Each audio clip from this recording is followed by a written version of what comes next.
Баршаңызға сәлем, менің каналыма қош келдіңіздер. Менің есімім Гүлназ. Бүгін крючокпен тоқудың 4-ші сабағы столбик с накидом тоқып үйренеміз. Өткен сабағымызда сіздермен осындай полустолбик с накидом тоққан болатынбыз. Осыған ары қарай столбик с накидом тоқимыз. Ол үшін крючогымызды ең соң петляға кіргіземіз. Жіптеліп 3 воздушный петля тоқимыз. 3. Бұл бізде бір столбик с накидымды алмастырады. Ары қарай айналдырамыз крючогымызды, изделемізді. Келесі петляға тоқимыз. Яғни бізде келесі петля міне. Жібімізді крючокқа ілеміз. Келесі петляға крючокты кіргізіп, жіпті іліп шығарамыз. Жіпті крючокқа ілеміз. Бізде крючокты 3 петля, бірақ біз 2 петлядан өткіземіз. Жібімізді крючокқа іліп, крючокта 2 петля, осы 2 петлядан өткіземіз.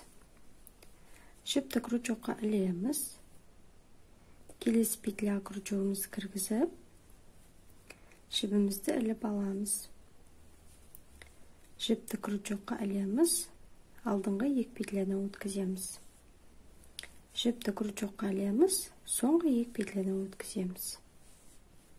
Жіпті крючокқа ілеміз, келесі петляға крючогымызды кіргізіп, жіпті іліп шығарамыз. Жіпті крючокқа ілеміз да, осы 2 петлядан өткіземіз. Алдыңғы 2 петлядан. Жіпті крючокқа ілеміз, соңғы 2 петлядан өткіземіз. Неге? Бұл бізде столбик с накидом.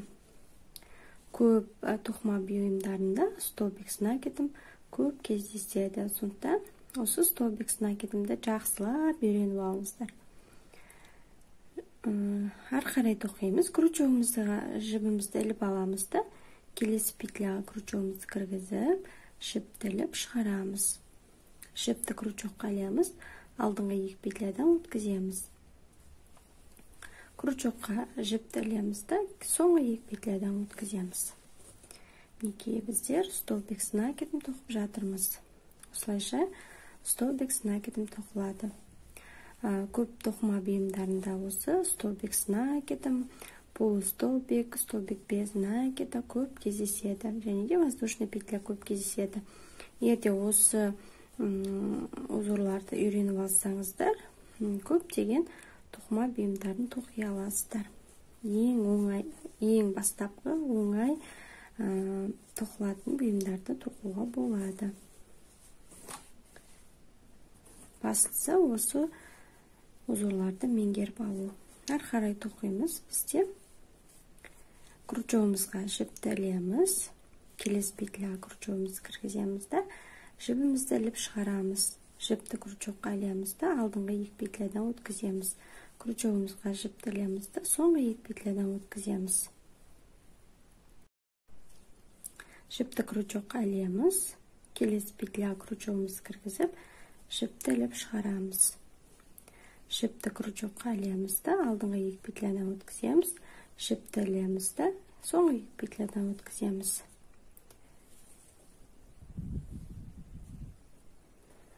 Неге бізде соңғы петля? Жіпті крючокқа ілеміз да, келесі петляға кіргіземіз, соңғы петлямызға жіпті іліп шығарамыз. Онан кейін крючогымызда 2 петля, жіпті ілеміз да, алдыңғы 2 петлядан өткіземіз, жіпті ілеміз да, соңғы 2 петлядан өткіземіз. Неге бізде столбик с накидом тоқылды. Столбик с накидом тоқылды. Неге осылайша столбик с накидом тоқылады. Келесі сабағымызда рельефный столбик с накидом тоқимыз. Сондықтан сол сабақты жіберіп алмау үшін мен каналыма тіркеліп, қоңыраушаны басып қойыңыздар. Және де осы видео сабаққа лайк басып, комментария қалдырыңыздар. Және де осы крючокпен тоқуды үйренгісі келетін достарыңыз болса, комментарияға белгілей кетіңіздер. Және де осы видео сабақтарды поделиться арқылы достарыңызға жіберіп бөлісіп отырыңыздар. Келесі сабағымызда кездескенше сау болыңыздар.